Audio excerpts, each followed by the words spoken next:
right, welcome to The Polity, coming to you live from the Abuja studio of KAFTAN Television. My name is Dayo Mogu. I'm excited to be here.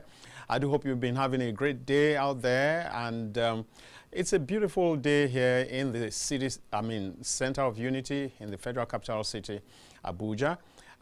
There's some drizzle around here. I don't know how it is at your own end, but it's all good, and I do hope that even if you've had some negativities before now, from this point onwards, I can assure you that as you watch this program, you'll be lifted. There'll be some acceleration. There'll be some spirit lifting. I mean, it's so lifting because we're going to be talking about some of the realities around us, some of the things that interest you, some of the things, and we're going to be talking about them as dispassionately as possible. And then you also have a chance to be a part of the show by calling in.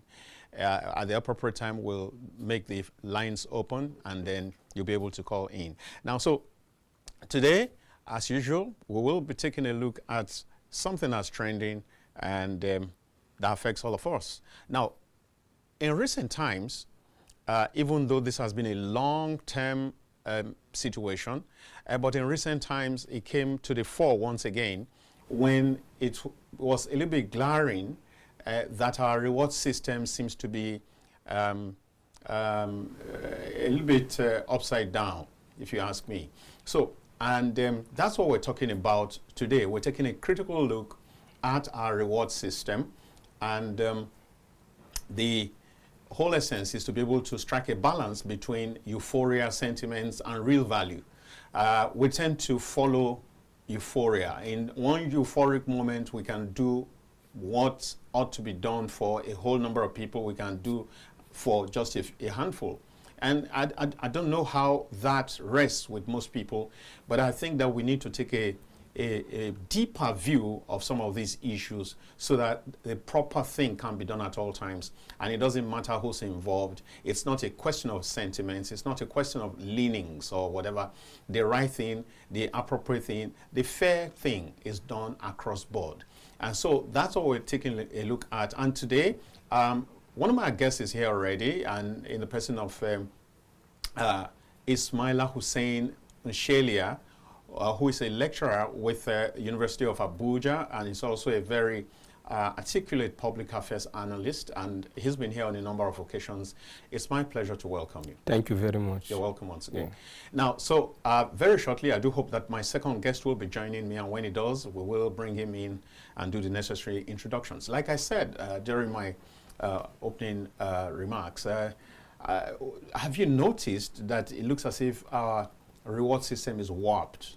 It's like there is no order to it. It flows from emotion, it flows from sentiments, and a lot of times it's misplaced. It's somebody who ought to get some real mention, some real acknowledgement, some real reward doesn't get it, and some other persons get it because for that moment maybe it serves the optics right and all that. So I don't know whether you've taken a note of this over time. In fact, it's something over time in this country. You have already used the right adjectives to describe the situation of our national reward system.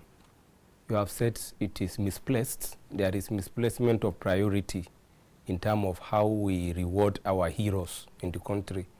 It is not a new thing, as you have said. And one other adjective I will add to it is lopsided. Lopsided, right. Yes, so it is something I think the public are very much aware of.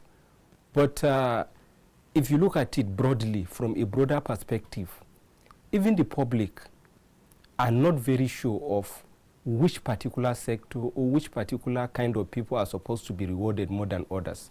So I would want us to look at this issue from both the angle of the government and the angle of the public. Right.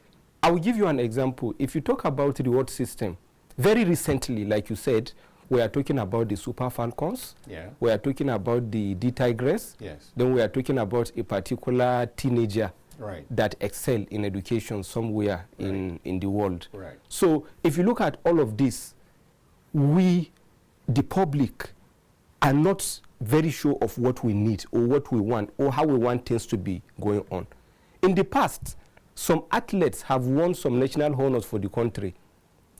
Promises were made to them, they were not fulfilled, and we come out to castigate the government, to say all sorts of things about the government, to compare those athletes with their counterparts in other countries, to say so-so people in so-so countries, when they won so-so thing, they were rewarded with so-so thing. But our government is useless, the government is stupid, the government doesn't know what it is doing. It is not rewarding these people accordingly. Now we have had it. A particular group of athletes won something for the country, they came back, they were rewarded. And the public, a very large section of the public, came out to still castigate the government, to say the reward was too much.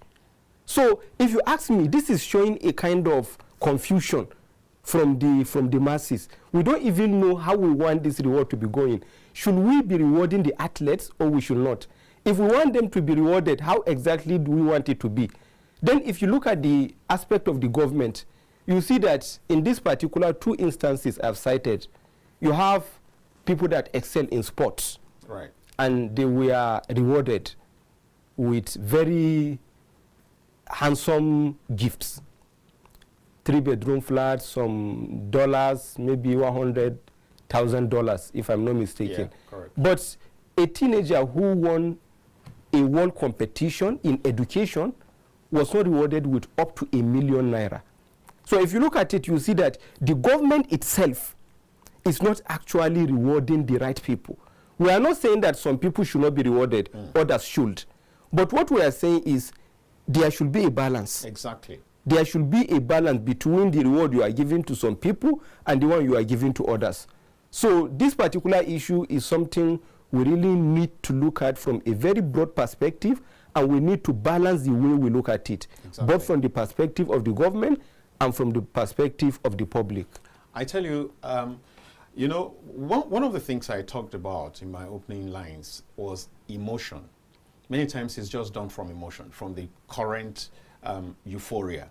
And that ought not to be so, because you just cited one example of whether or not we want athletes rewarded. I think that most Nigerians want athletes rewarded, but they are concerned also about the scale. I think in the last one, what really made people ventilate, get worried, was the scale, especially at a time when you say there's no money, when certain critical sectors are suffering, and then you are able to dole out such generous amounts of money at, just like that, just by, and you know, it just rests with one person, which is still talking about the sentiments attached. There's no ground norm, there's no standard. And I think that going forward, there's a need to have a proper standard, to have a procedure, a process. Not because what it means, what we currently have is that if the man in charge wakes up from the wrong side of the bed, he could decide to have a handshake with you. And that will be it. And that will be all. And that will be it. If he feels that your face is too handsome and is jealous of that handsomeness, and he feels threatened by how good you look, and he says, well, we're not rewarding anything. In any case, after all, we paid all your bills throughout the tournament. All your hotel bills were paid. All your airfares were paid. All the food feeding was paid. So what else? Thank you very much for going. And that will be it. So I think that we need to get to the point where these things are standardized. Or what do you think? Yes, actually it is. If we are talking about standardizing this thing, then we are now looking at the legislature. They need to come up with a law that will establish a standard for giving such rewards. Yeah. The athletes we are talking about, they were given national honors. And the teenager that won the world educational competition was not given national honor. If you ask me, it is not just about money. When you talk about national honor, I think this national honor, it is an act of the parliament. It comes from the National Honor Act of 1964, if I'm not mistaken.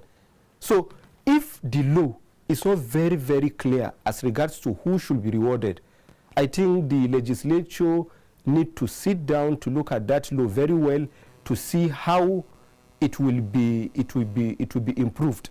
to make sure there is certain standard that is set for looking at who should be rewarded with what, at what time, and what are the procedures to follow in trying to give out this kind of honors.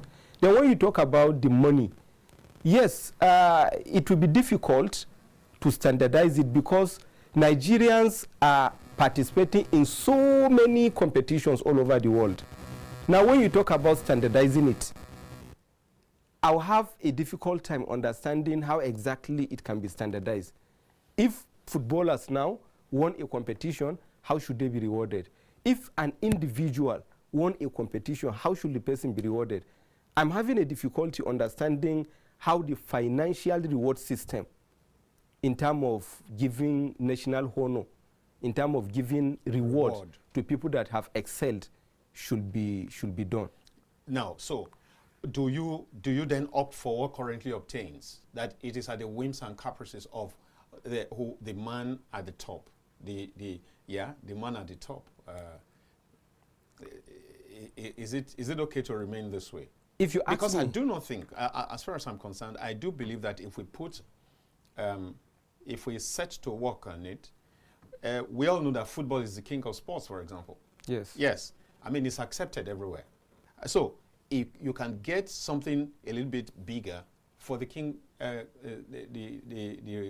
royal sport, whatever it's, I mean, whatever we want to call it, and then you can grade some others together. You can grade some others again together. You cannot. I mean, I don't expect that somebody wins a cricket world title, and then you compare him with football. I don't expect that. I don't expect that. I'm not being, I don't know, but maybe that's my level of understanding. Okay. But I don't expect that you will class table tennis. I love table tennis. I used to play good table tennis. Now, for lack of practice for a very, very, very long time, I don't think I can handle a bat any longer. But now, you cannot compare table tennis with lawn tennis. You can't even compare it with lawn tennis, not to talk of comparing it with football. Lawn tennis is a lot more exacting. It's a lot more intelligence sapping. It's a lot more, I mean, so, and then the space that is involved compared to, I mean, there's so much that you can use to judge some of these categorizations. So I think that if we truly get to work, if we truly, because a situation where one man can decide to give you tomorrow, he can say it's $50,000, and then next tomorrow he says, oh man, this guy, I like this particular person in the team. I mean, very beautiful. So let's give them $200,000. I think that will eventually spark trouble one of these days if we continue that way. So I think that if you have a standard, in fact, I read that there's a country, I think it's UK or something, you already know what you get. If you get a gold, this is it.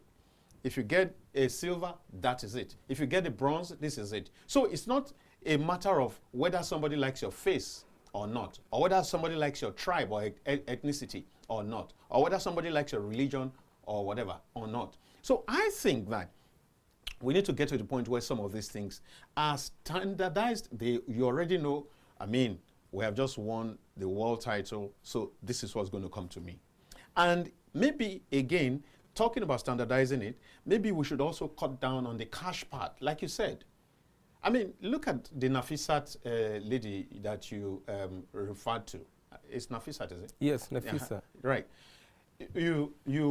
Some people have argued that he did not go to represent Nigeria. And I find that very, I don't understand.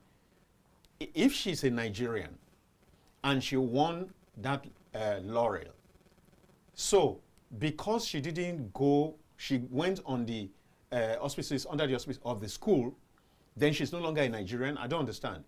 Whereas, if as a Nigerian you carry drugs and they caught you, I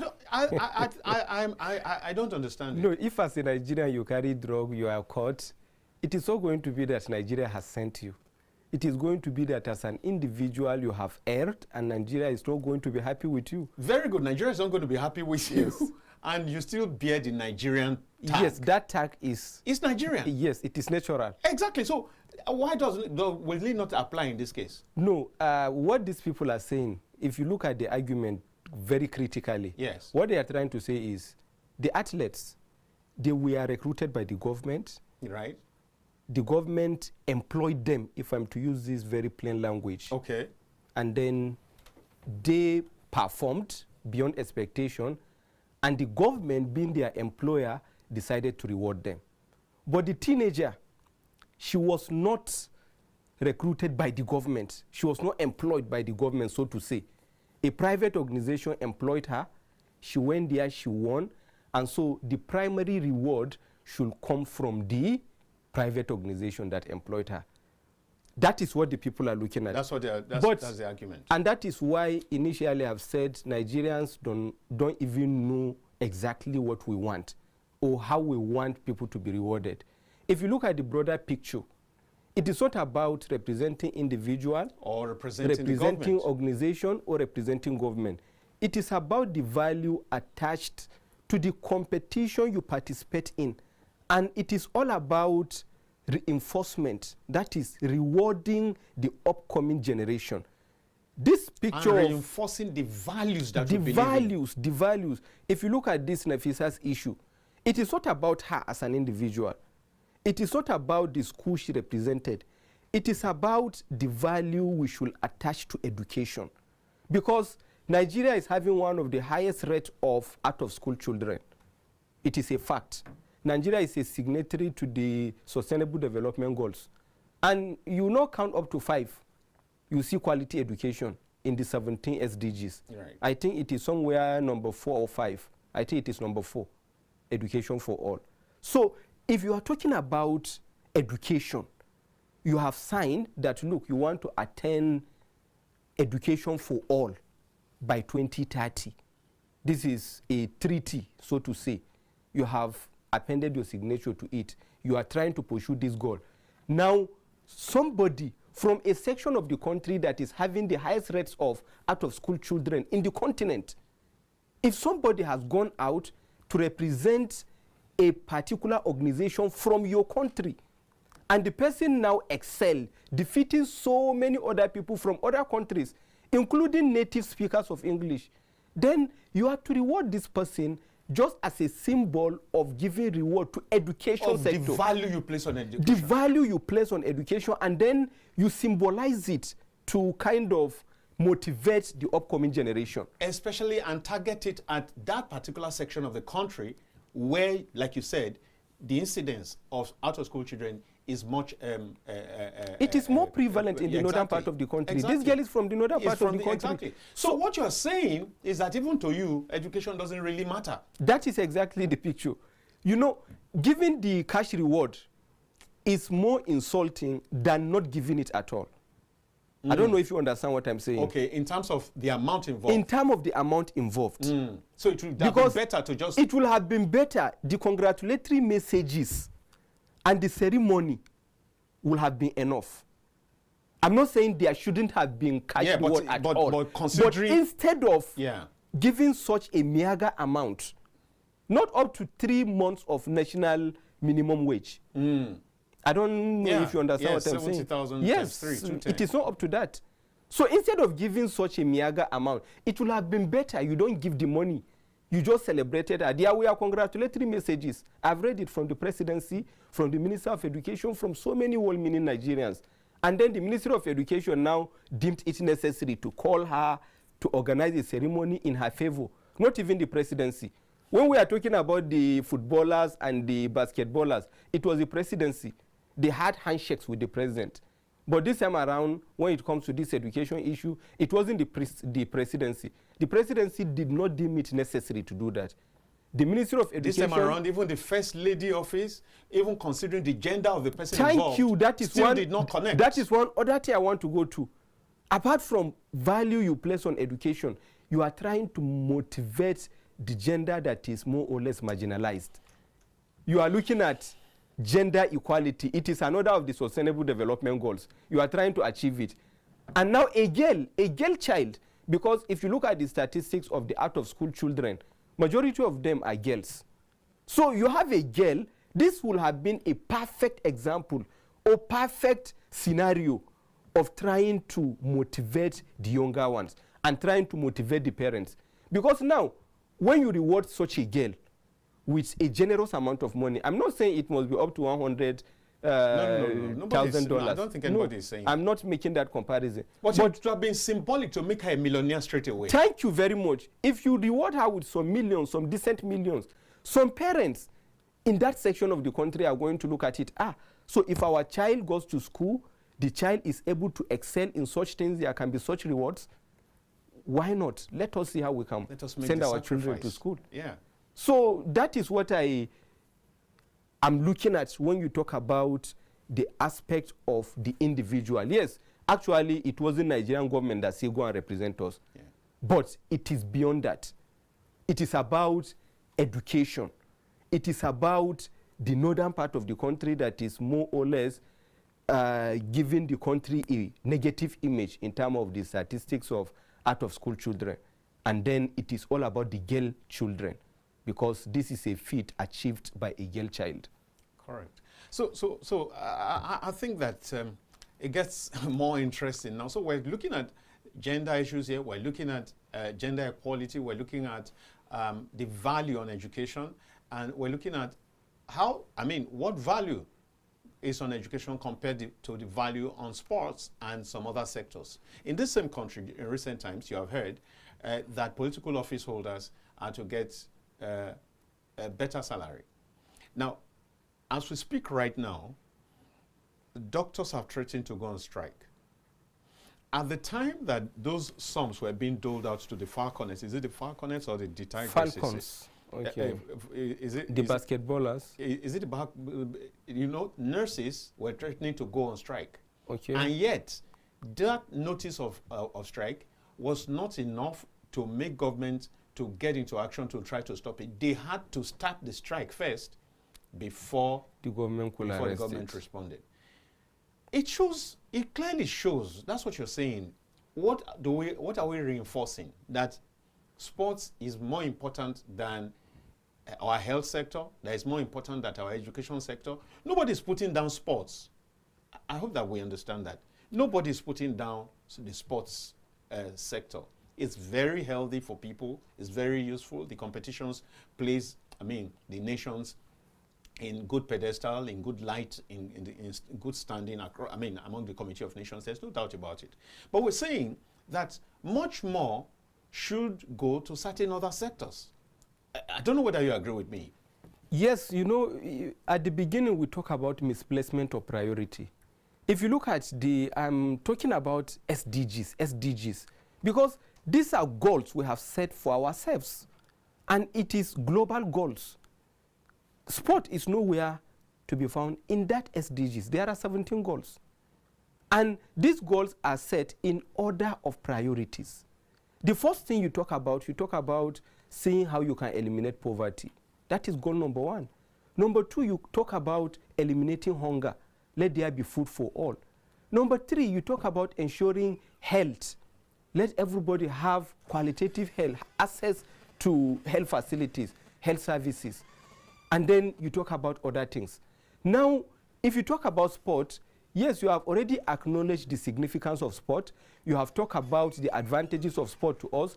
We need it. Sport is very significant. It is important. We'll be wasting our time talking about the significance of education now, of sports now. We acknowledge it. We are not arguing over it. But what we are simply saying is there are sectors that are more significant than sport. And these sectors need to be given priority. But the government is misplacing the priority. Because if the government is actually having this huge amount of money, if you look at the amount of money given to the sports women, like the Falcons, a team is having more than 20 people. Exactly. I'm sure it is similar to that in the basketball aspect. Yes. So if you combine the number of people that are given this reward, if you calculate it, you do the math, you see that it is a whole lot of money that can solve some of the problems or much of the problems that are affecting some of the sectors. You talk about nurses going on strike. What are they going on strike for? It has to do with money. You have not mentioned that teachers also have been threatening to go on strike. We're going to go there. So ASU, in fact, just last week here, the chairman of ASU, University of my institution, exactly, yes, was here. I've watched the program. You watched it? Yes. He was here. And we were talking about situations. And the following day, I was even glad. I said, okay, it means that what we're doing is making a whole lot of sense when I heard that the ASU and the government were going to meet. And then shortly after that, again, I now heard the government's response that they do not have any agreement and whatsoever. I mean, ASU did not meet with the government. It was not actually what happened. Government was having meeting. Okay. Yes, but some media houses were thinking it was meeting between ASU and the government. Okay. So government had a meeting, and then after the meeting, the Minister of Education came out to say there was never an agreement between the government and ASU. That what they had was a draft. But the chairman of ASU, not chairman, the president of ASU, came out to say that there was actually agreement in 2009. If the Minister of Education was referring to some of the committees, like the Ayale Ahmed committee, the most recent one, yes, that was draft. But there was agreement about 15 years ago. That was in 2009. And later, the Minister of Education came out to say, yes, actually, there was agreement in 2009. Why the why all the I think at the beginning, what he thought was ASU was referring to the Ayale Ahmed Committee's issue as agreement. He was not careful enough to understand that ASU's agitation was not about the Ayale Ahmed's issue. It was about the 2009 agreement. But the 2009 agreement, has it not been overtaken by the subsequent memorandum of understanding? Was it not supposed to have been overtaken? Actually, the agreement had to be implemented first. After implementation, then it ought to have been reviewed. Okay. It should have been reviewed after every 3 years. Right. So the agreement was signed in 2009. By 2011 or 12, it ought to have been reviewed if it was implemented. But the issue is, it was not even implemented in the first place. Wow. So all the committees that were coming was to renegotiate to make sure that the agreement is now being implemented. So that is still where we are at the moment. We are still talking about let the government implement this agreement. It has never been implemented. There were partial efforts to implement it, but it was never fully implemented. All right, we'll take a break, and then when we get back, I would I would make the phone line open so that you can be a part of this, because I know that many of you are yearning to be a part of this already. That will be right after the break.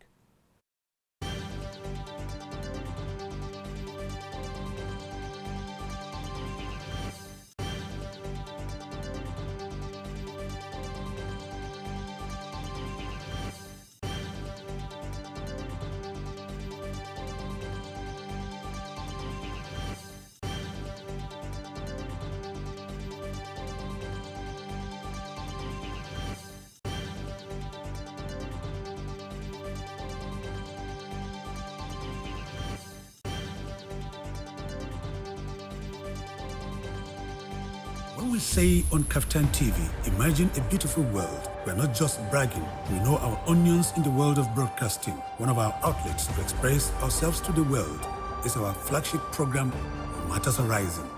Join veteran broadcaster Ruben Okala and our crack team live. And they give us a high price, and we just say, Nigeria, we ready? As I said earlier, the lyrics is up, talking about the old new national. On KAFTAN TV, StarTimes channel 480 and 124, as well as NIGCOMSAT frequency 12518, symbol rate 29500. Monday to Friday at 8 p.m. live. You can join the conversation by calling this phone number 0802-993-8365. It's dramatic and insightful. Don't miss it. Please join us.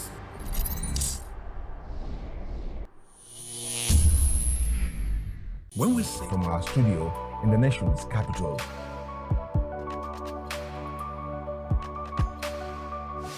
And that has been the news. Many thanks for watching. My name is Fatima Abbas Hassan. I'm their kitchen barber today. I am Kirian Umaye. The politics of Lagos State is still very much in the hands of the leaders. My name is Dayo Omogun. I've not done a change of name. To Adebayo Film and Theatre Arts Network. We always dish out beautiful materials.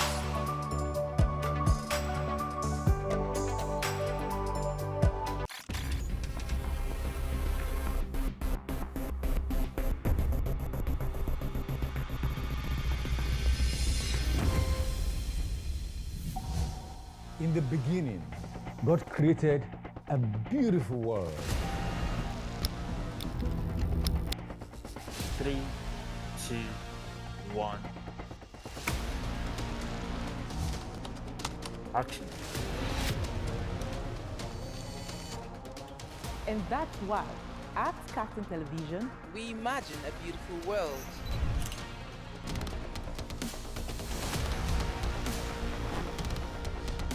We are not just bragging.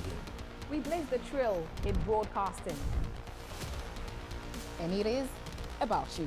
At KAFTAN TV, broadcasting is not just about information, education, and entertainment. it's an aggregation of all you need to know in Nigeria and around the world to create signal. At KAFTAN Television, we have all it takes to be on top in broadcasting. Our mission is simple: to project Africa in a truthful yet positive manner. Wait, we're coming to you in style. Here we are, starting from September. Look at what the facts are. And as you say on KAFTAN TV, imagine a beautiful world.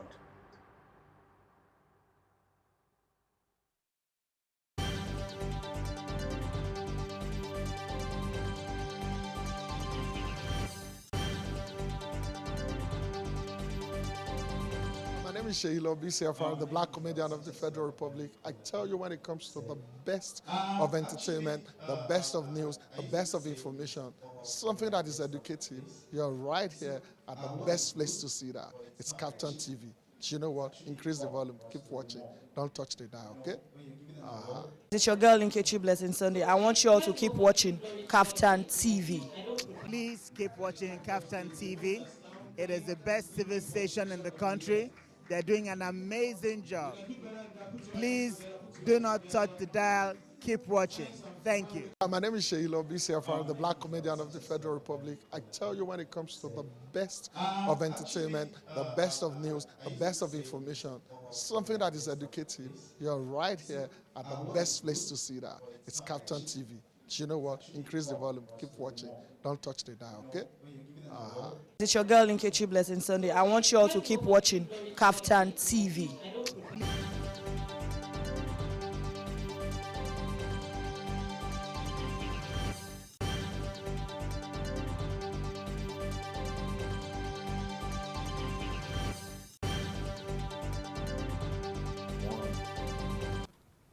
Welcome back, dear viewers. Good to have the second guest right now. He's just joined us. His name is Bode Gbadebo of Leadership Newspapers. He's actually the online editor of Leadership Newspapers. Good to have you. My pleasure to be here. Right. Good afternoon. Yeah, so here we are, all whites, at least tops. I mean, white tops. At least white tops. So this is significant because we're trying to cleanse our nation. Or don't you think so? Yes, it is. It is so coincidental. White signifies purity. Yeah, it signifies purity. All right. So just before you came in, we were talking about how lopsided, that was his word, the situation of our reward system is, and how misplaced some of the reward packages are, and all that. In the last few weeks, even though these are things that have lived with us for a very long time, but in recent weeks, they tend to have resurfaced with much more clarity and brought a whole lot of angst amongst Nigerians. How do you react to what's been happening in recent times? Well, in terms of reward system? For me, the recent time we cover up to the June 12 Democracy Day speech of the president. Okay. You know, where he actually listed some persons for national honors for their contributions to the democratic development here, and as well the June 12 struggle. So even at that, there were cries about a few people left out, and I believe that was based on politics. Right. So you have a few. Some names were actually left out, and people were saying, "No, why can't you capture this? Why can't you capture that?" They were part of the struggle, and one prominent name among the names was Omoyele Sowore. Wow, true. He was part of the people who also campaigned for the actualization of the June 12, 1993 election. Right. He was everywhere. As a young man, very young student of the University of yes. Lagos. Yes. No, so but for politics, probably his name was omitted. And while I was coming, I think I heard him via the YouTube calling for the review of the National Honors Act, whether the National Assembly should do that. But then, yes, I think I'll buy into that, so that there will be some specific insertions to compel whoever is in charge not to look into politics, but to look at so it does not merit, substance it's of not issues. Something in the realm of the whims and caprices of individual. Yes. I think we must grow beyond. Yes, beyond and I believe the recent reason you're talking about, you are the issues of the sportsmen and women, and then young girl, the young lady who a young girl that went to which country? I can't remember. To represent I think it was UK. Our school. It's UK. Yes. To represent our school in an English competition. Yes, it is UK. Teen Eagles competition. For me, she beats people whose natural native language English. is Okay. English. Yeah. That's something else. Very big bravery and show of intellectual depth. Now, for the sports people, there were also outcries that why will the president give them $100,000? And why will he do this? Why will he do that? Well, for sports, for me, there is nothing bad about it. You know, sports is a business. I'm going to stop you there. If it's a business, but how much of the business do we see in Nigeria? Are we really exploiting the business angle of sports in Nigeria? No. Have we partaken of it? Are we benefiting from it? Are there dividends from it? Or do we just jump in from once in a while and just say, oh, because it's business, then I don't know. Of course, the sports business is booming in Nigeria. It's actually money spinning. All right. But you ask a very salient question about whether we are benefiting. Right. Now, to answer that question, Nigeria as a nation might be benefiting and might not. You know why I'm saying this? Because I'm not aware. Because there is no disclosure as to our sports revenue. Exactly. What are we getting? How much are we getting? Yes. Who is getting it? When do we get it? No disclosure. The NFF does not disclose earnings. The Ministry of Sports does not disclose earnings. But I know sports is a business. When you qualify for a competition, let me even say at soccer, at the qualification level, you get money from FIFA. If it's an international, a FIFA event, even if it's a continental event, CAF give you money for qualifying. When you get to a stage in that competition, let's say in round of 16, while many others have been eliminated, you get rewarded. The last 4, you get rewarded. Finalists, you get rewarded. The winner of the 2022 World Cup in Qatar was given about $42 million by FIFA for winning that trophy. 42 million. Regardless of other earnings at different levels below. That they had gotten. You understand? So that money is for that country.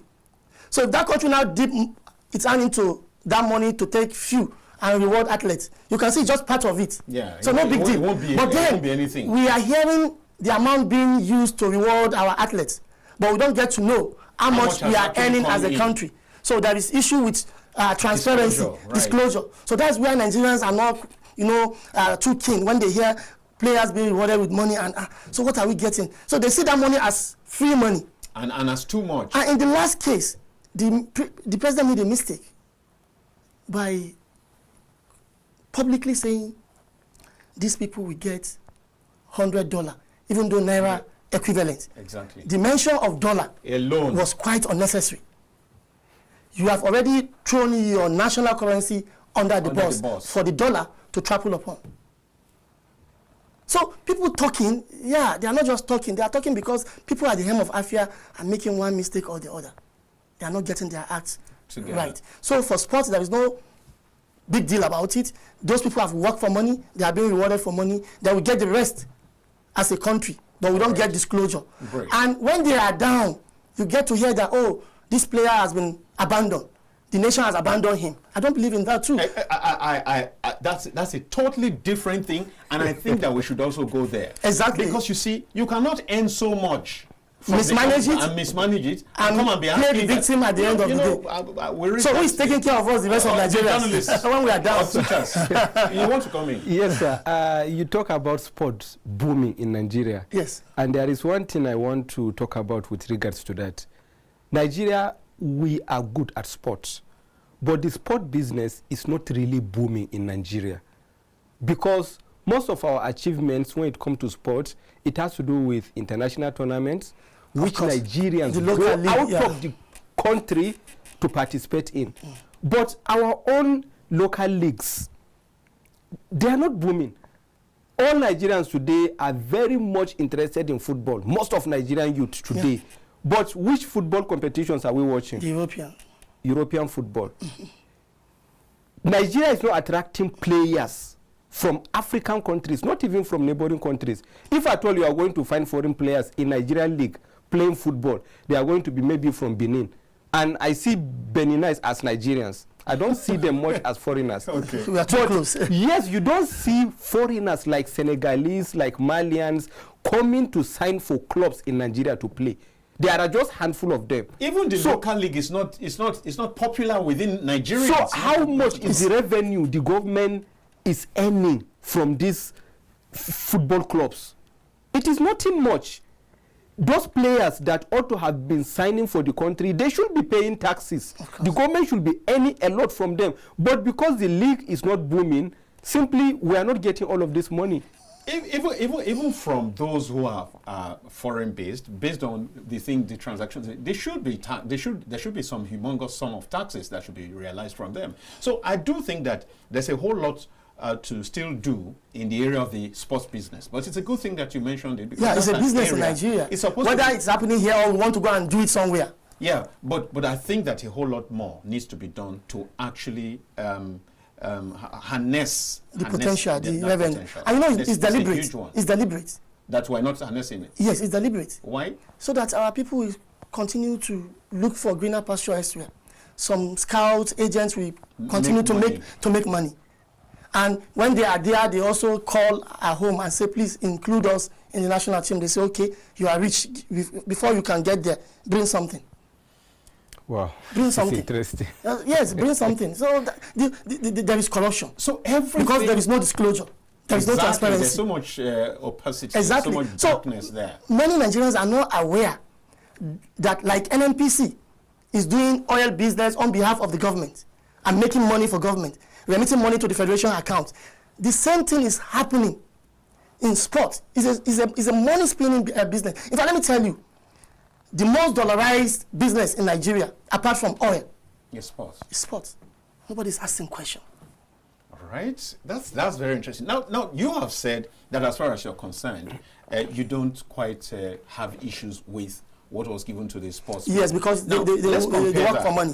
They're on one hand. Let's compare that with what just happened to. I'm sorry, don't forget, rewarding them is optional. They are supposed to be paid at every level. They have already been paid. Yes, at every level. Even that payment is being delayed by bureaucratic bottlenecks. But they will get it. They will get, but it's not good. A laborer is worth his wage. Yes. Immediately before his sweat get dried up. That's what the scripture and that's says. where exactly. Yes. So they get paid. So these ceremonies when they meet the president, then you don't go to somebody's house without being offered water. Mm-hmm. So that's just what that means. Say, oh, you have come to honor me. I'm honoring you too. Take cola, take water. That is optional. And that's why, if you recall, during the administration of former President Olusegun Obasanjo, it was merely handshakes. Yes. You know why? The president knew what he was doing. He knew he had been paid. Yeah, but meeting the president itself and enjoying the handshake should have coupled with national honor of MON or CON, as the case may be, is an honor. It is. Agreed. Not every Nigerian will get to meet the president. That's correct. He's buttressing the point I was making earlier on, because I wasn't particular about the money, the financial aspect. I know for every stage you reach in a competition, there is money given to you. You have already mentioned that their flight ticket, the food, the restaurant, everything was paid for. And then there was reward for every stage they reach. That is institutionalized within the team. So I believe, the international organization. So I believe, as far as all of these things are paid to them, there should be no need for any particular reward to say you are giving them so huge amount of money.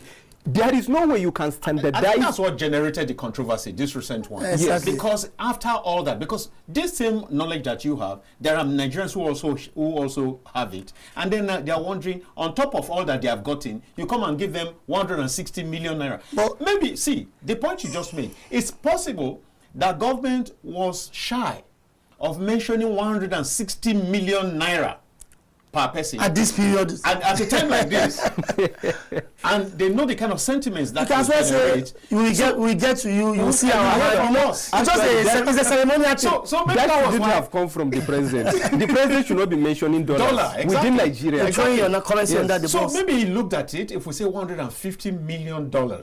How will it go down? And naira, sorry. Yes. How will it go down with the Nigerian people? Let's just say $100,000. It's not everybody who can even calculate. And you know, $100,000 is a big money, whether official rate or black market rate. $100,000 is a big money. Huge. Whether official rate or black market is a big money. Yeah. So I think that again, I think that we still need to put our hearts together so that we can get a proper balance. Now, so let's take a look from your perspective, because you just joined us. Do you think that what went down concerning Nafisa, is that good enough? Okay, the case of Nafisa, that's the Yobe-born girl who happened to be whether in Abuja here or Kaduna, I can't recall. But she attended a private school called Tulip. Now, I think it was in Yobe. Oh, from Yobe itself? Yes. Okay, Tulip, a private school. Now, you know, we need to ask some questions, even though the government was forced to also host Nafisa. You know, government was forced by social media. Not the president, the Ministry of Education. Yeah, by social, that's government.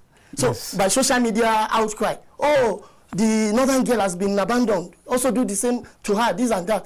After all those kind of you think outcry and a kind of blackmail, the government was forced to host the girl. Do you think that ordinarily government shouldn't have taken it upon itself without the social media ordinarily, the government is supposed to do something, but then there are processes. The young girl Alance happened to be a student of a private school.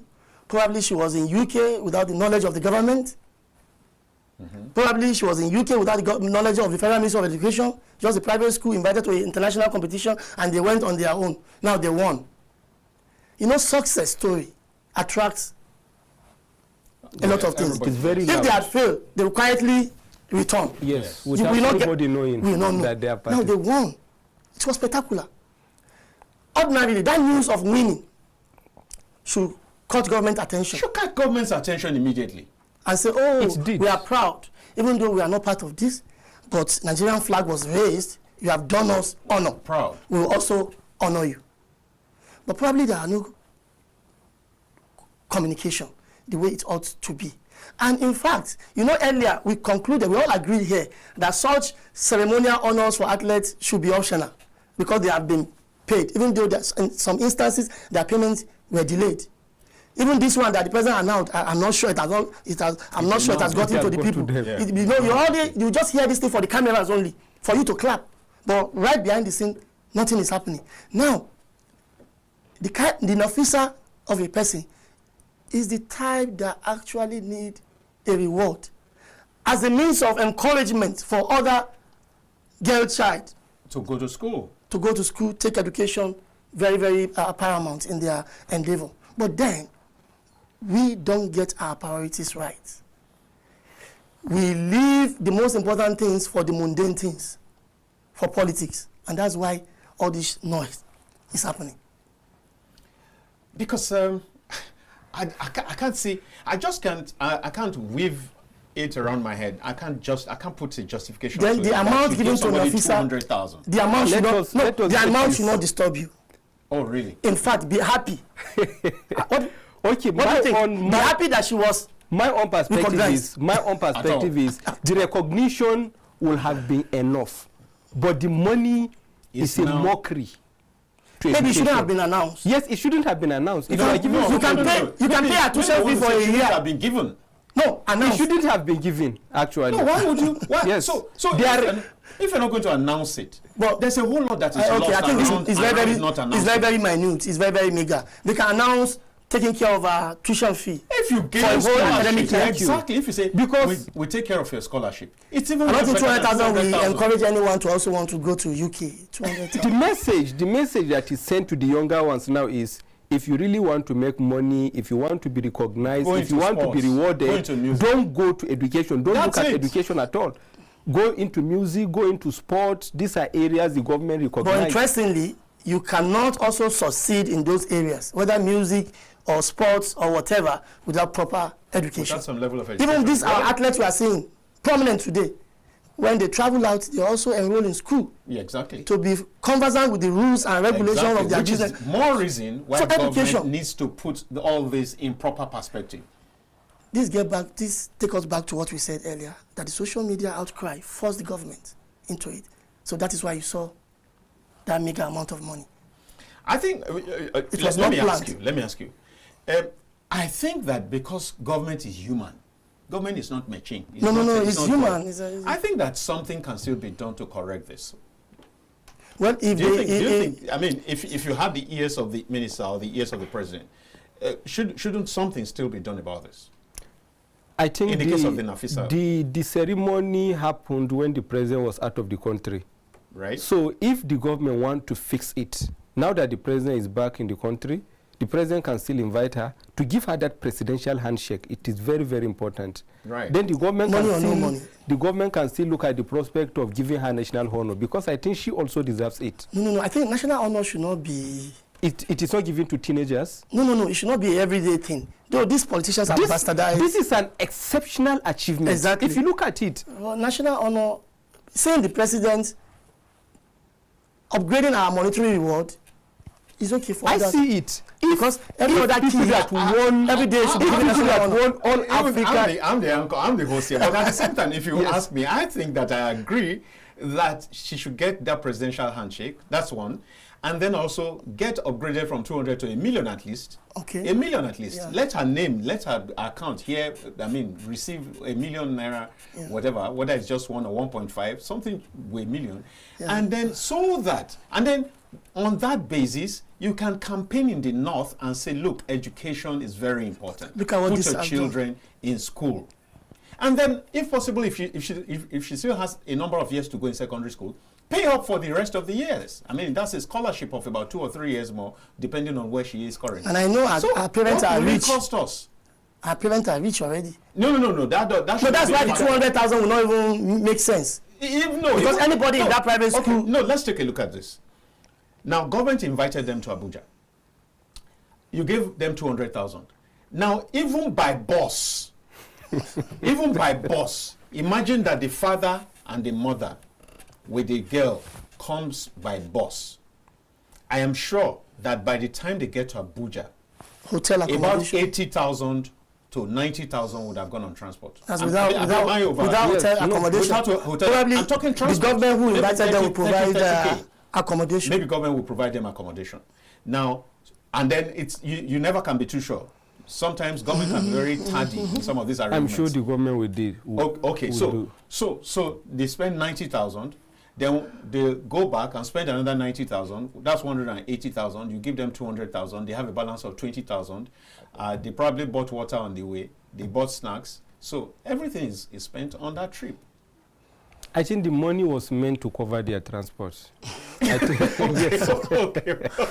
that was actually so. Let us believe the really rewarding story. There is a takeaway. What's the takeaway? Other schools, whether private. Dear viewers, stay tuned, stay guarded. You're coming in any moment from now. Yes. Yeah, whether private school, whether public school, anyone engaging in this kind of thing should make sure that government is actually involved, carried along. I can tell you, if the government were to be involved right from beginning, it will not be 200,000. It was the social media outcries that forced government into this. I find it hard to believe that government is not involved, because every school is captured by the ministries. At least if it's a state school, it is captured by the State Ministry of Education. And the State Ministry of Education, I'm sure, will have some level of linkage with the Federal Ministry of Education. And if they're going to travel abroad, one way or the other, if they have a proper coordination in that sector, it would have come to the knowledge, maybe not very loud, probably, but one way or the probably other, they encounter a consular problem, like having challenges with visa. That's when government will be involved. Oh, you can come and help us, we want to travel out. Because I was once a teacher in faraway Katsina State. Okay. On several occasions, I brought students to National Assembly in Abuja without the local education authority or the Ministry of Education. Being involved at all? Yes, because we were from a private school. So assuming at that time we also had the financial base to travel abroad, we will have traveled abroad without anybody knowing. So until anything happened, I begin to see people crying, whether negative or positive. Exactly. The truth remains that. So that's what I'm saying. Others should take lesson from this. No, even then, if a private individual travels to UK right now and goes to do one violent thing, that's when government attention will be called. You get it. So you see, if the negative can catch government's attention, I think the positive should equally get government's attention. Let's take a break, and when we get back, dear viewers, it will be your turn to call in and weigh in on the topic, so that my guests can be a lot more relaxed, and then you can have your say after the break.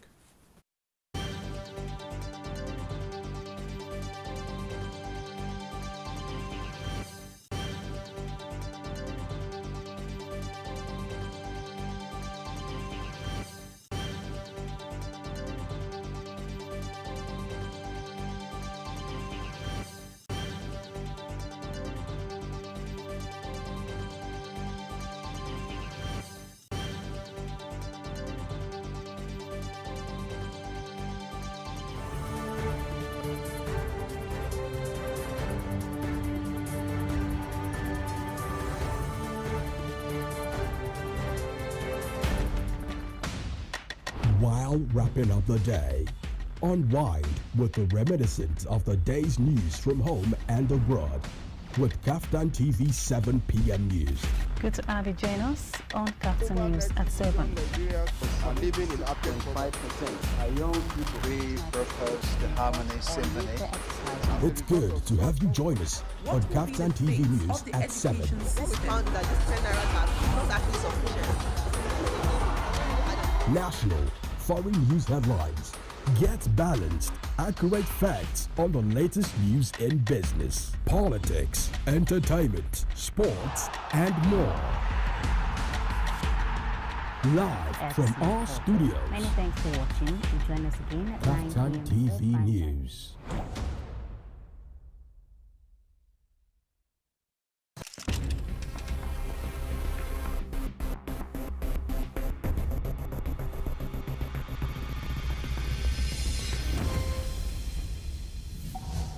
In the beginning, God created a beautiful world. 3, 2, 1. Action. And that's why, at KAFTAN Television, We imagine a beautiful world.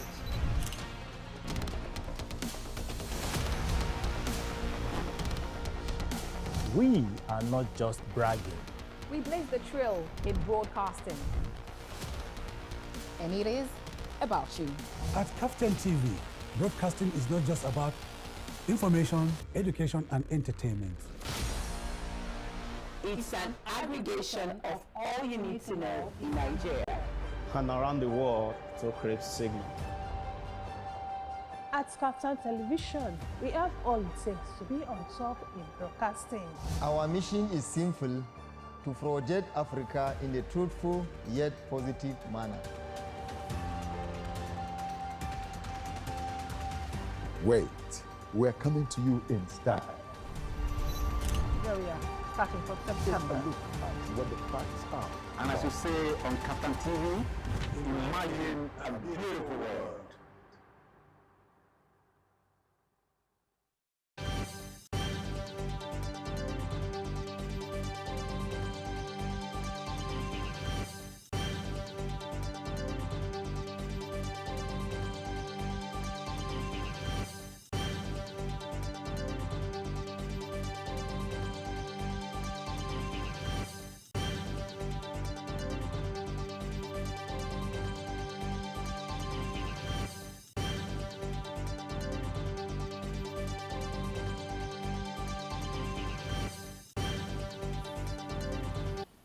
Welcome back. It's the home run right now, the last leg, if you like, of the program. And we've been talking about creating a balance between euphoria, sentiments, and real value. There are people in this economy who are contributing so much and do not have as much as even just a recognition. By the way, let me remind those who are just joining that my name is Dayo Omogwa, and I have with me, to my far right, Ismail Hussein Nshelia, a lecturer with the University of Abuja and a great public affairs analyst. And in the middle, you have Bode Badebo, the online editor of leadership newspapers, and of course, my good self, very good self. Not vex. Very, very good. I can't attest to that. So we've been talking about this topic, and now the line is open. Okay, so our first caller is even here. Incidentally, I didn't get to it on time. So the line is open now officially. 080-2993-8365 is the number. I'll take it slowly. 080-299-38365. Now, so let's go now. You just called now. If you're the one who just called now, please do call back again and let's hear what you've got to say. While we're talking about the federal government, okay? Hello? Hello, good afternoon. You're welcome to the polity. Exactly. I was just going to say that. That sounds like Ashaju. You're welcome. That's from Ilorin, right?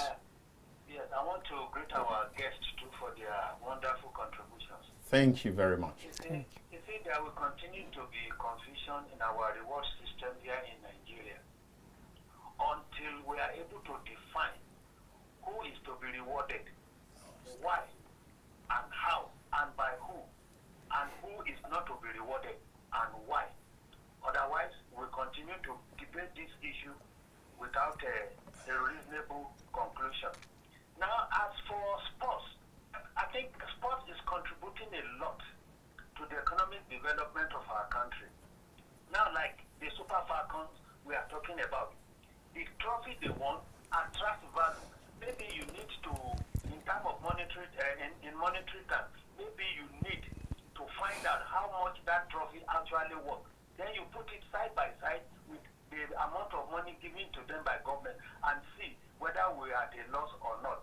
Then another thing I want us to look at in sport is that some of these footballers have academies where young Nigerians are being trained.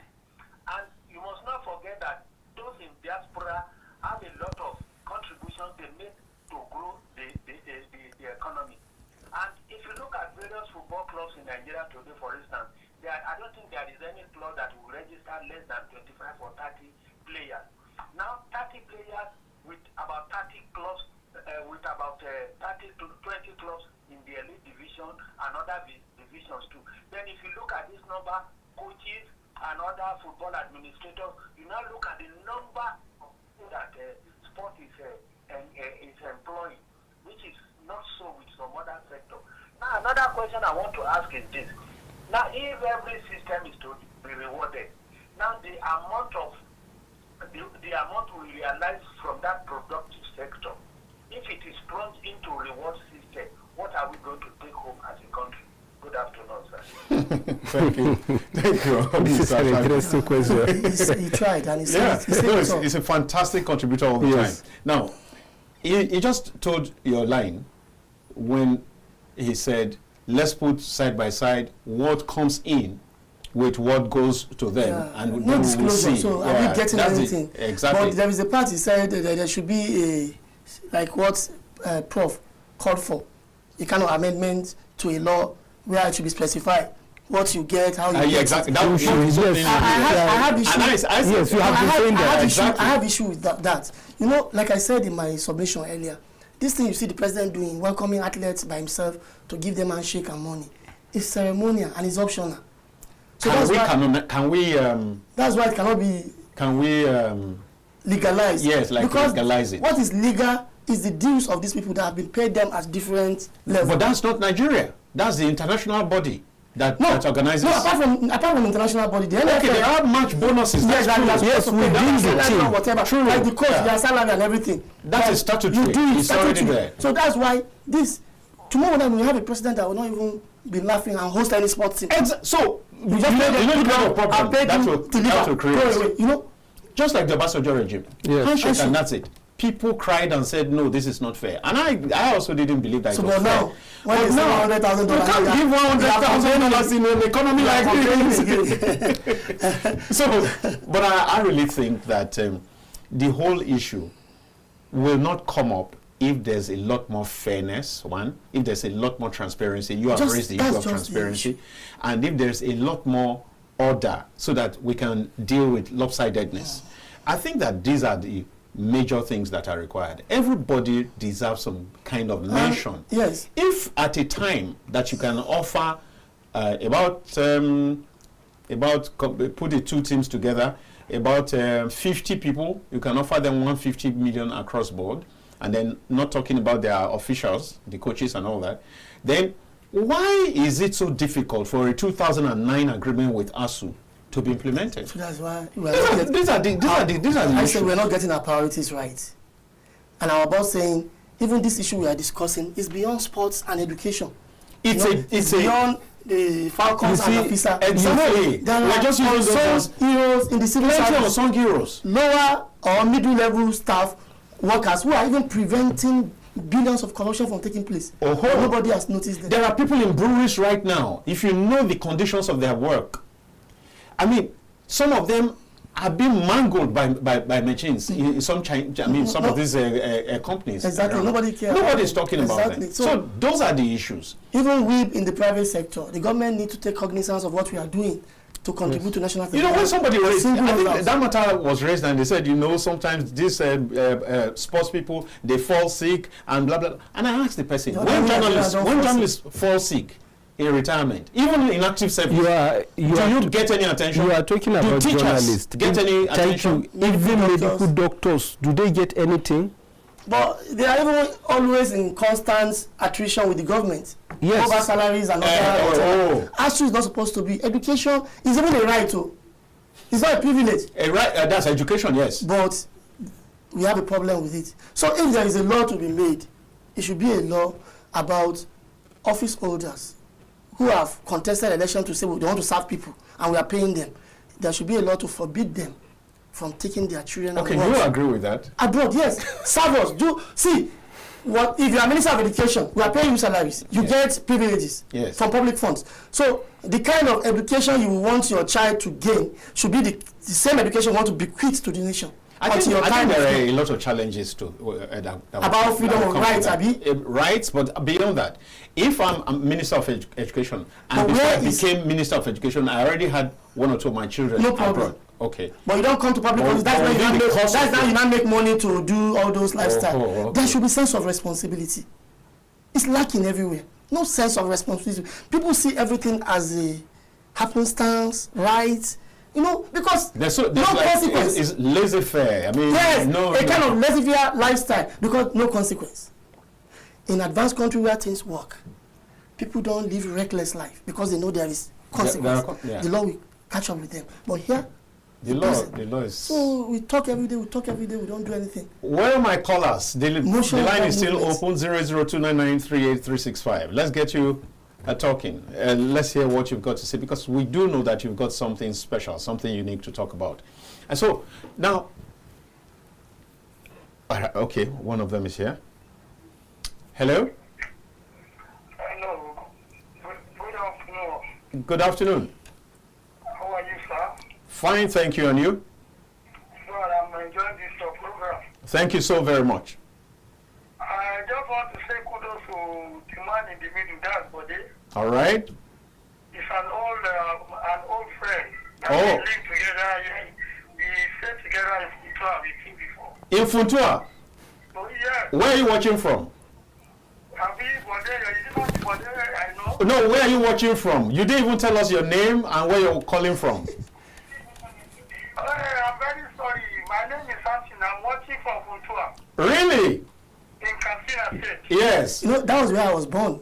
In Funtua? Yes. Funtua, and Bode has been a former friend of mine. He has confirmed it. He has confirmed it. Okay, in fact, what you people are saying is very good, but Bode has said all. See, this reward, this money they are giving to those girls, it's just as if they are spoiling them.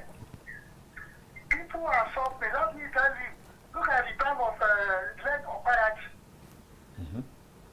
That guy just When died. he died at the beach, the government promised to settle the parents. Up to now, nothing has been done to the family of Samuel Oparachi.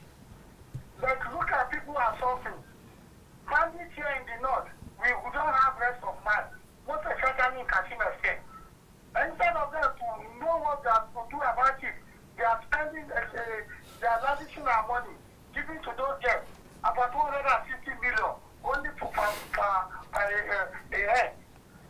What kind of leadership do we have in this country? People are suffering, and they don't bother. Come to Katsina State. People don't have peace of mind. Yeah. Bandits are killing day and night. What are the government doing? And they are spending money, lavishing money for sport. Every sport they do, they give them allowance. They have the allowance. Why are they lavishing their money? All right. Kudos to you, please. Thank you very much. Thank you. Yeah, I would like to connect with him. I don't know Okay, if I'm so- saying this. So Call his number for me. He will connect with you after the program. Yeah, he will He connect said I'm with a you. former after the friend. program. Now he's a rich person, I guess. So he doesn't work with You are still a friend. He said, You are probably the celebrity.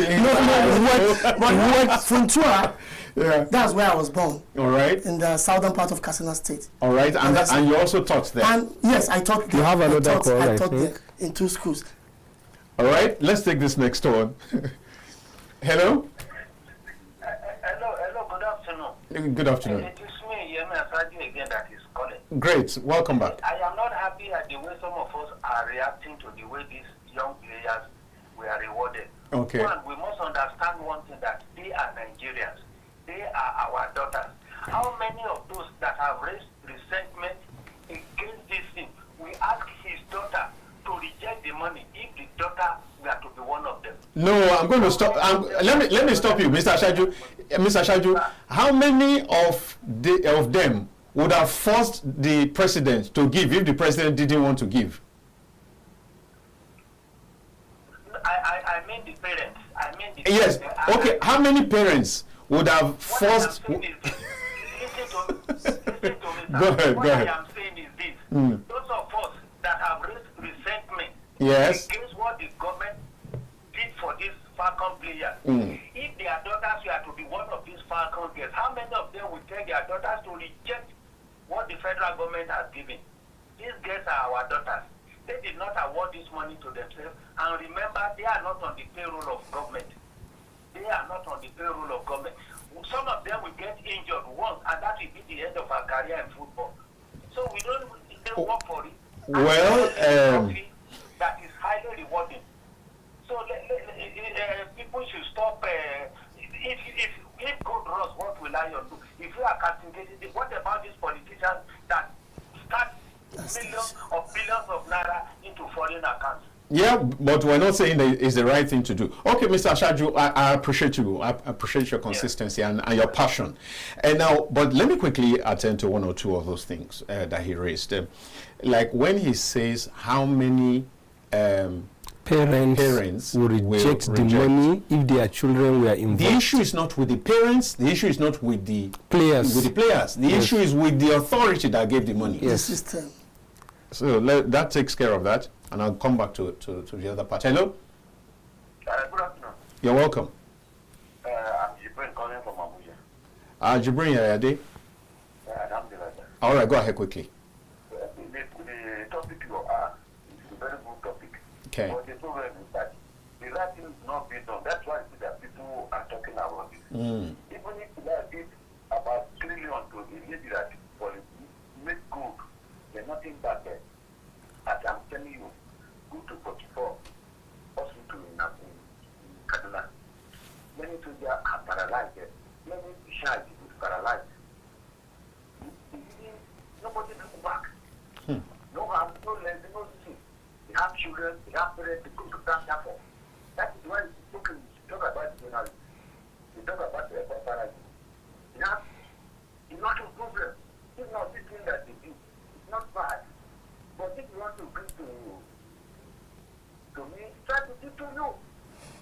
You understand? That's what people are complaining. Not that they are not happy. That's my take. Thank you very much, Jibrin.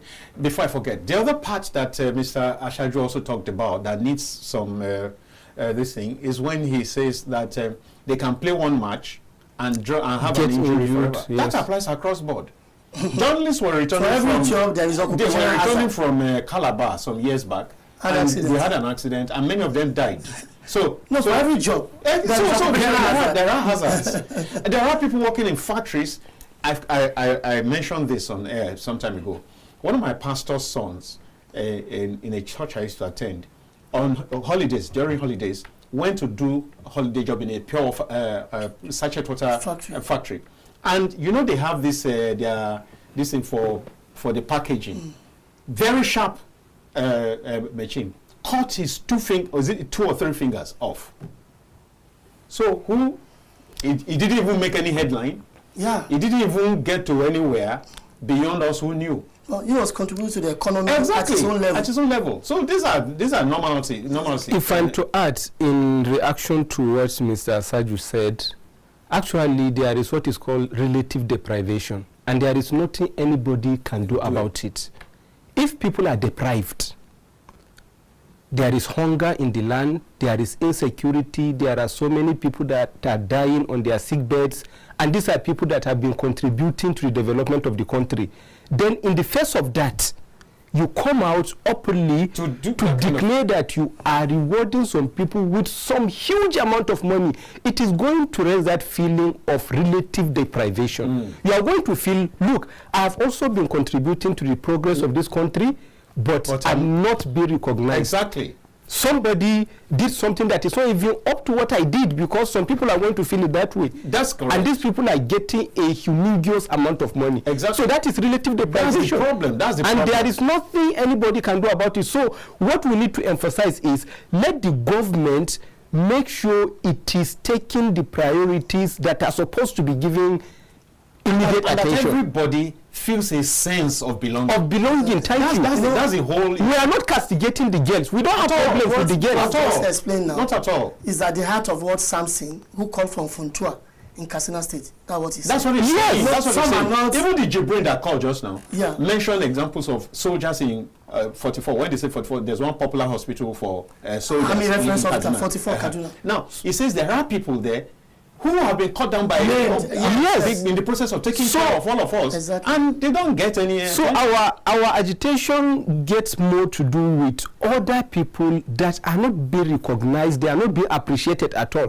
than with the girls we are talking about. We don't have problems with the girls. Exactly. You know what Samson we are said? proud of them. I don't know if you heard him well. You know, in Katsina as we speak, some parts are being controlled by bandits. That's what he said. I think Faskari, they don't have peace of mind. Malofashi, Kafu, axis of Katsina State.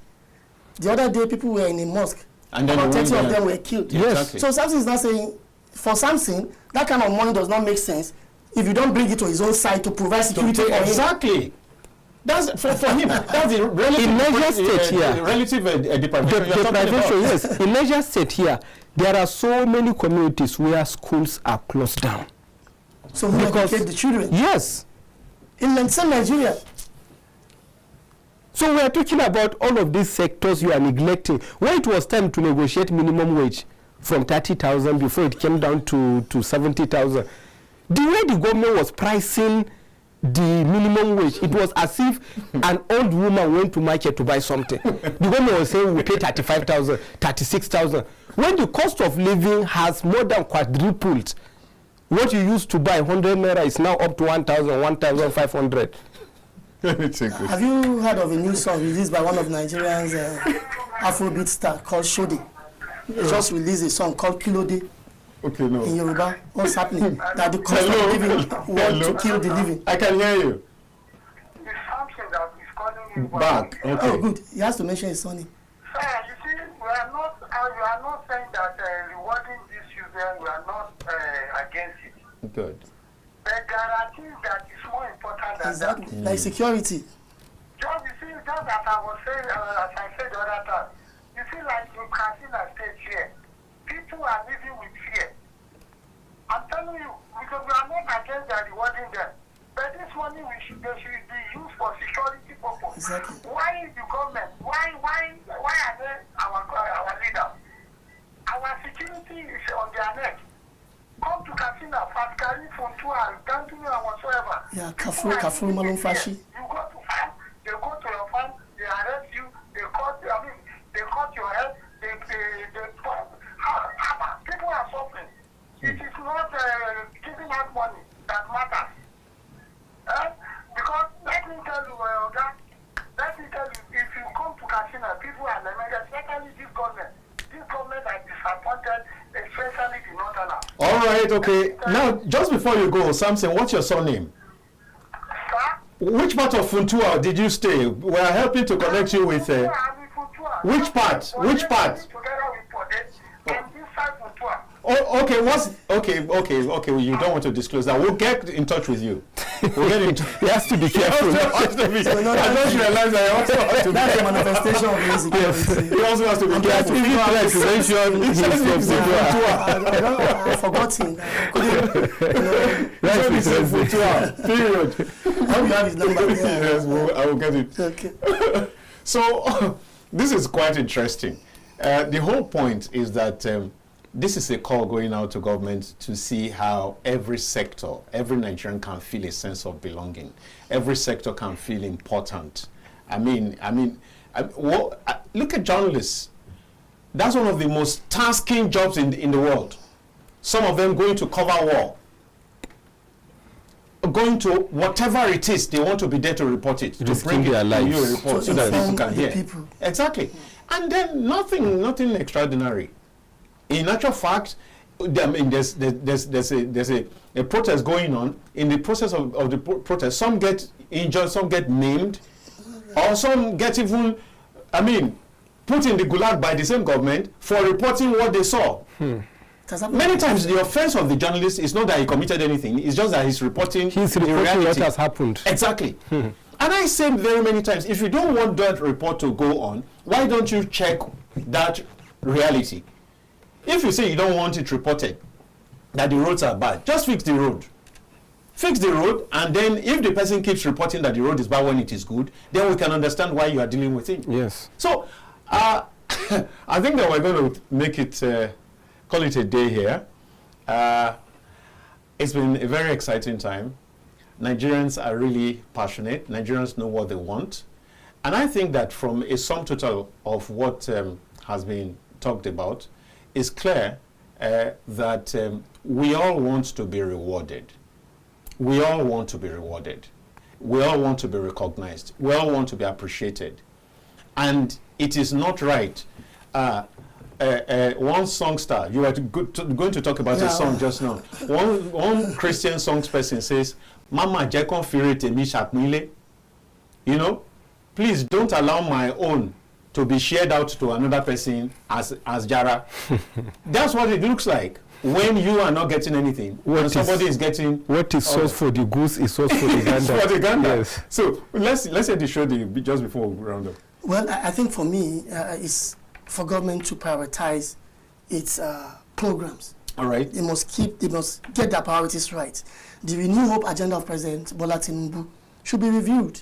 All right. Should be reviewed to ensure that first thing first. All right. Nigeria, when you talk about Nigerians, people at the grassroots, the ordinary Nigerians, if your good governance reaches them, that's when it can come up to get on with everybody. But if you are taking care of the people at the top, I can tell you nothing is trickling down. And there will continue to be agitation. So long there is no security at the grassroots, there is no food, there is no water, there is no education. People must talk. All right. So what was the Shode thing? Yeah, this new song called Kilo Day by Shode, no saying cost of living, want to kill the living. You got 30 seconds. This is very interesting. Okay, I will just reiterate what you have said. Let the government get its priorities right. Sure. Security of lives and properties, and then the provision of essential services to the masses.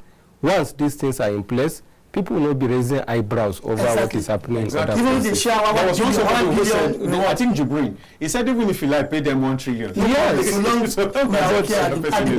at the bottom. All right, so from my left, it's Michelia, and then to Badibo, and my name is Dayo Mogun, and it has to just be bye for now because of time.